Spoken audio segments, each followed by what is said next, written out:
walaalayaal sida dareemayseen khudbadeenu waxay ka waramaysaa qodobka ah min asbaab thabaati ala diin diinta islaamka in lagu sugmo waxyaabaha ka caawinaya waqtiyadan dambe waxa aad isaga badan dabaylaha iyo duufaanada dadka muslimiinta ka dhaawacaya diintooda kuwa hadday yihiin khaarijiyo dabadda ka imanaya iyo hadday yihiin kuwa gudaha labadaba waa fitnooyin ku imanaya xagga diintiisa oo afkaartiisa qofka qaloocanaysa weerar badan ku socdo iyo fitnooyin gudaha ka kici kara oo ka qaribaya dadka qowlka iyo qalbiga iyo qiyamka iyo akhlaaqda marka qofka muslimka ah wuxuu ilaashadana waxa ugu qiimo badan diintiisa hadduu dadku ka dhaawacmo adduunyadu wax ka noqoto laakiin diintu ku fayowdahay nicmo weyn baad haysataa rasuulkuna sallallahu alayhi wa sallam waxa uu ku ducaysan jiray in ilaahay uu u nabadgeliyo diintiisa wala tajcal musiibatana fi diinina ilaahay musiibadayada diinta naga rid waxyaabaha hadaba waxa jira badan oo qofka muslimka u ilaalin kara diintiisa waxyaabaha uu ilaalinaya 10 kamid aynu ka soo qaadan doonaa si uu qofku ugu dadaalo 10 ka arrimood adna diintiisa u difaacdo horumarna u sameyn karo waxa kowka al-iqbalu ala al-qur'an hifdhan wa tilawatan wa amalan qofka muslimka inuu qur'aanka la noolaado al-aish ma'a al-qur'an isagoo baranaya isagoo xafidaya isagoo akhriyaya isagoo ku dhaqmaya ilaahay kalaamkiisa wuxuu helayaa marka qofkii muslimka ahaa ilaahay kalaamkiisa la noolaa fahmaya fasiranaya cilmi saxiixa iyo aqeedo wanaagsan wala labadaynu maanta aad ugu baahanahay si dabaylaha iyo duufaanada dadku uga hadhi karaan qalbigu ka quraankaas ku sugbaa wixii aad doonayso inaad qiimayso quraanka ku eegaysaa markuu qalbiga warwaru walaa quraanka ku qaboojinaysa وقال الذين كفروا لولا نزل القرآن على لولا نزل عليه القرآن جملة واحدة قال هذه ما وحنا ما قرآن كان لصوت فارقين مركل يا محمد لقوا صوت الشيء صحيح إلهي بالسببية وحو صدحي الله لا تنسى هذا القرآن كأكل كحية 10 كلا دول النبي قوسين يا مركزا إلهي وحولي كذلك اشتغل الصداع يسوط بس على القرآن كصوت الشيء 10 والنبي قو قادنا لنثبت به فؤاده si qalbigaaga aan ugu sugno nabi maxamed baa qalbigiisa sugnaa ayaa ilaahay u leeyahay qalbigaaga laga sugaya inagana maxaad inoo maraysa inuu qalbigaagu sugmana waxa sugmi doona diintaada waxa labaad oo aynu ku dadaalayna si aynu ilaashano diinteena amalka wanaagsan amalka fiican baynu joogtaynaynaa iyo cibaadada Allah la xiriirkaynu ilaahay la leenahay ma aha ehelnimo iyo abtirsiimo iyo adduuniya waxa bani aadamku isku xiriiriyo waa iimaan aynu isaga rumaysanahay iyo cibaadada aynu caabudayno habeen iyo maalinba waa xiriirka joogtada ah aynu sameynayno ka hadduu qofku kala gooyo dabaylaha saa qaadaya diintiisa ka xumaata laakiin hadduu amalka iyo cibaadada ku dadaalaya faral iyo sunnada waa dhowrsooye biidhnillah رسولك صلى الله عليه وسلم أصحابته وحي إليه كان يداوم على العمل الصالح عملك وناكسنا وسميه شوكته كدك جري مثل سنة هدو بلاده بدينا يوضيا وفعل كيس قول كيس نوحي نقول أحب العمل إلى الله أدومه وإن قل عملك إلهي وحي وقوش عليه كاد شوكته يسان هضير عاضو مركا أرنتا سنات بي مهم التهي inaanu qofku maalmo intuu tukada hadana iska dayn soomin iska daynin laakiin uu ogaado kaydka kaliya uu dhigaya inuu amalka saalix uu ay doono maalin uu baahan yahay waxa saddexaad oo waxyaabaha diintu inoogu sugmaysa kamida tadabburu qisas al-anbiya wa dirasatuha lin-nas nabiyada quraanku qisooyinkooda ka warramayo ama rasuulku sallallahu alayhi wasallam hadiisiisa uu kaga warramayo qisooyinkooda in la daraaseeyo ودائر تلبره oo iskuulada lagu dhigay iyo macaahida iyo masaajidada quraanka saddex meelood oo meel wax ku dhow dhow baa qisooyina muxuu ilaahay u badiyay 2,000 aayadood wax ku dhow inuu kaga warramo qisooyinka waxa la yiraahdaa diraasatul maadi mir'atul mustaqbal maadiga hore tagay inaad daraasayso waa mustaqbalka muraayadiisa mushkiladaha yimaada adiga ummadda soo mara waxaad ku qiimeyn karaysaa mustaqbalkooda aqoon u leedahay iyo taariikh iyo wixii soo dhici jiray iyo waxa laga yeeli jiray marka arintaana quraanku ina baraya ilaahay wuxuu wa kullan naqussu alayka min anba'i ar-rusul ma nuthabbitu bihi fuadak وجاءك في هذه الحق وموعظة وذكرى للمؤمنين قصوينك القرآن كان نبيذا كاغا ورما يا إلهي والقلب كاغا كسوغيا وانا يا وعد قادنا يا مؤمنين إلهي با استاين الله سبحانه وتعالى marka qisooyinka quraanka hadeereedin una bal hada waaqicaaga ku eeg iyo waaqica muslimiinta iyo maxaa fawaa'id iyo cibara iyo cashare laga qaadanaya waxa afraad oo kamida waxyaabaha biidin ilaahi taala sababaha diinta dadka ku suga adduucaa awoodeen iyo aqoonteenu ma cuskanayna allah inuu bariyayna awliyada ilaahay iyagoo ijtihaad iyo dadaal sameeya hadana ilaahay bay baraya quraanka rabbana iyo rabbi ba aad ugu badan oo nabiyada ilaahay ducaysanaya waa sifooyinka muuminiinta quraanku ku amaanay markay arrimo adkaadaan waxay leeyahay rabbana la tuzigh qulubana ba'da idh hadaytana وهب لنا من لدنك رحمة إنك أنت الوهاب إله قلبك هاللحين إله الدين تنقصك بالله إله الدين تنقو أتكي ونقصك نبي محمد صلى الله عليه وسلم به أمد خير ككهر كعياء أيا دعادي وقبط نيت بالله عائشة يا مقلب القلوب ثبت قلبي على دين إله قلبي يذكر قلبك يقصك دين هذا قصك عائشة مركي دعاء وبدنا يويديسين وحو النبي يقول القلوب بين أصبعين من أصابع الرحمن يقلبها كيف يشاء قلبي هذا بني آدم كوحة ودحيا لما فرادة فراه إلهي كم يظهر من عضارون لقاء انت قف مير قبتي لا أركي سقو سلن دينتي كدر كي أما الله ضوف صدي مركي دعاء النبي متاسي وبدنا يدي نقا وقباهي بدن وحشنات وكمذا أسباب الثبات على الدين حياة الدين تسبب النقرين كسبنانه ذكر الله تعالى إلهي حسكيس حسك إلهي نعيذ ولا بوي كريس قفوا حقرية قفوا آخرين مذو اللي بالذكر جاي حسك إلهي وكري كرية قرآن كمذا وسلق النبي كمذا استغفار سبحان الله والحمد لله والدعاء كمذا ذكر جاي إلهي نقفوا بديه يريري وين عد والله قرآن كان إلهي آد بوعي عليا وحلقا معاشا ينوي نوشي غيو قلوبتا ما أنت كذيذان كعسا وحلقوا قبوتيو الذين آمنوا وتطمئن قلوبهم بذكر الله ألا بذكر الله تطمئن القلوب ألا وحرف إلهي ونوسو تشيدين برارو قلبك ذكر إلهي بادتشيه وأي قلبك أنا يسقى أبو ري قرآن كي وحي قري ذكر أنا يسقى أو كاني أو وحي دوّا حتى مركز دجالك قال هذا لقول ترى حبض ولا عيسى أي مشكور سيهين أي إلهي وتلمامي بوشا إنه ذكر إلهي قيب كيه هي الدفاع هي الدجالك يا أيها الذين آمنوا إذا لقيتم فئة فاثبتوا واذكروا الله لعلكم تفلحون marka gaalada la kulantaan baa ilaahay xusa oo sugnaada si ay u guulaysataan rasaasta ridaysa kaliya cuskan may sidii ciidankaaga iyo awoodda leedahay ilaahay baa xusaysa subhanahu wa ta'ala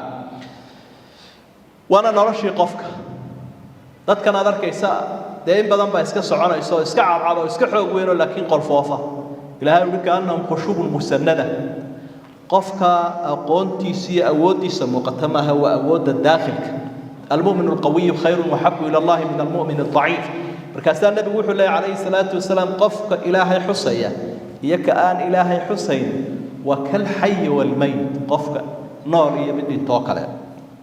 وحا لحاذا كم إذا الدعوة إلى الله إلهي حقي صدتك الله ويرينا كقيب قادته وكل يوم رأينا كوها لينين علماء يدك دين تباهية قف ولي بدور بقول لي suldaanka lahoo madaxda lahoo ragga iyo dumarka iyo daayirta mid walba kaalinta inuu doorkiisa ka qaato siduu nabigu samayn jiray sallallahu alayhi wasallam لأن الدعوة إلى الله حصن حصين يدخله المؤمن من الشيطان وعواصفه وقلعه قفك قليه والشياطين تيوحى اسحنبارها بلايوين أيوك قليه markuu qofku dadka wanaaga ugu yeerayo wuxuu isku qancinayaa tacaab ay kugu tahay in dadka wanaaga u sheegto adiguna aad khilaafto bar horta adigu dhowrsano waa macaashka ugu muhiimsan oo helayba marka in adigu khayrka ka baahinaya noqoto sharkana diidaya qaybtiisana qaadanaya ugu horeyn adaa sugan waxa toddobaad oo kamida arufqatu salih saaxiibada wanaagsan saaxiibku waxa saashan kara ma qofku hadduu saaxiib fiican leeyahay la zala fi sabiil an-najah wadadii nabadgeliyadu haya hadduu sahashado saaxiib xun raacana ama ha yaraada ama ha weynaado walow madaxba ha ahaado walow culimaba ha ahaado saaxiib xun hadduu iyo deegaan xun sahashado muddo kadib waa la duufsan karaa ilaahay baa wuxuu wasbir nafsaka ma'a alladhina yad'una rabbahum bilghadati wal'ashi yuriduna wajha ولا تعد عيناك عنهم تريد زينة الحياة الدنيا ولا تطع من أغفلنا قلبه عن ذكرنا واتبع هواه وكان أمره فرطا في سورة الكهف dadka cibaadaysanaya alla yaqaan keen maal haysanina madaxna ahayna ishu qabanayna asxaabtaada la fadhi nabi maxamed laakiin kuwa gaalada magaca iyo maalka iyo manfaca sheeganaya waxbaha u hanqaltaagay way qufulayeen beelaa qalbigooda qufulan waxay wadaana waa xadgudub waa markay nabiga yiraahdeen calayhi salaatu wasalaam fadhigaaga qaybiyo marna asxaabtaada fuqaraada la yara fadhiiso marna dadkan ciyaanta reer quraysheed waqti si aad wuxuu sheegtay wax kala faa'iideysataan waaba intay hanuunaan markuu nabigu yiri armay fiicanta in arinta laga yeelo ilaahay baa ka soo gaaray asxaabta la fadhidaa bidaha guntiga kugu jira ilaasho rasuulku sallallahu alayhi wasallam xadiis saxiix wuxuu inoogu sheegay nin 99 dilay oo badbaadadiisii ay noqotay inuu nin caalimo wanaagsan u tagay oo uu sheegay inuu toobad leeyahay taladu siiyayna waxa ahayd war dad xun iyo dal xun baa laga helay dadka iyo dalka wanaagsan u tago isbedelka toobada ku tag inaad aag bedelato aagii horena bedel dee markuu toobad keenay dadkii wanaagsanaa iyo dalkii wanaagsanaa isagoo ku sii socdo dhintayba malaa'igtii naxariista ayaa qaado jannadu galay marka yeena sahashan intaynu islaanahay duuyo kororsada oo baasaboor hela oo tacliin wanaagsan hela inaynu wadamada gaalada iska deganaano kadibna adigina asilanaata caruurtaadina diintoodii ay ka baxaan oo dhan walba aad seegta adduuniya aakhiraba khasira dunya wal aakhirah dalika huwa al-khusran al-mubin marka sahashan jaarka xun iyo dadka xun iyo deegaanka xun iyo saaxiibka xun saamayn khatar bay leeyihiin oo adduuniya aakhiraba qofka seejin karta waata xigmadda carbeed leedahay al-jaara qabla ad-daar horta intaanad guri dhistan ama karaysan ama degin meel barta jaarka eegiyo dadka siday tahay diintooda iyo dhaqankooda iyo akhlaaqdooda waxa sideedaad oo kamid ah min asbaab athabati ala ad-din الثقة بنشر الله وأن المستقبل للإسلام إن تكون كالصونتها إلهي إنه أهيل دون أولياء سي أدوميس مستقبل كنا قال لي ما أنا يلانيني إسلام كي أهل كيسو يلان دونه ومضى إسلام كوحي كجد وأنت ومضاها كلا أنت كفان باني سوك على حريم لكن ومضى نوي كفتا ويك عراه وحلا أمة تمرض ولا تموت ومض بكون كرتوي مرارك قاركود لكن بوكسنيس سوك عيس سيدا سنة نبينا عليه الصلاة والسلام أصحابتي سأشيغي ومدي سبا أيامك أتكا مركي ونبي مكتشوغي أصحابك ومن بارو ما يسني مركا والا بوكاس ووالا عقاب ووالا ربي مركي سيكر وان نبي صعودا عليه الصلاة والسلام أصلا ما أنت مسلمين توايين waxay gaareen heerkii fardaalka la darsanay ee uu nabigu lahaa waxa iman doona waqti aad badan tihiino haddana intoo la isu kiyeedho la idin cuni doono sida raashinka wadiga arkaya maanta ee qofka aad u taabicay daraaseeya moralkiisu ka xumaanayo marka nasriga ilaahay haddana iyadoo xaaladdu saa wadagtay ma quusanayno asxaabtu markaa nabiga waxay ku yiraahdeen alaa tastansiru lana وميانا إلهي قرقار نو ويدينا أرن كوا نقو أذقيه رسولك صلى الله عليه وسلم سيادك بوها دور أرتوحر والله لا يتمن هذا الأمر حتى يصير الراكب من صنعاء إلى حضرموت إلى آخر الحديث انتو دارتبا وحر والله إنه إلهي أرن كرنا ما يستري دورة التال درهدا لقومة شرية دواب الحال من المحال حالته سلانونا لما يسبدل باي من دورة أمن باي من دورة إسلام كان باهي دورة waxaa dhici doona qof iska socda gaadiidkiisa fuushani inuu ka bilaabo socod sanca ilaa Hadramaut in badan bay soo jiraan labada meelood ee Yemen ku yaala iyada oo cid uu ka cabsanaya aanay jirin bahalka oo xoolaha uga cabsanaya mooyaane wax markaa nabigu yiri laakiinakum tastaajiluun waa degdegaysa ummadii hore uga sheekeeyay waxa la dhibi jiray la badi jiray marka qadiyadaasina aad bay muhiim u tahay inuu qofku ku baraarugsanaado taariikhda hore uu soo akhriyo isbedelku inuu marka ay adag tahay dhawaan karaba oo waxa la yiraahdaa alminahu min rahim almihan min hada iyo deeqdu ilaahay bixiya mixnada adag bay ka soo dhaxbaxdaada waxa sagaalaadoo kamid ah asbaabta diinta inagu sugi karta as-sabr wa huwa min a'zami al-asbab ila ummadu sabrayso oo degdegaya oo hore u soo fadhiyo natiijada iyo midhaha hadda doonaya wax ma hirgelin karaan ihbaad baana ku dhaca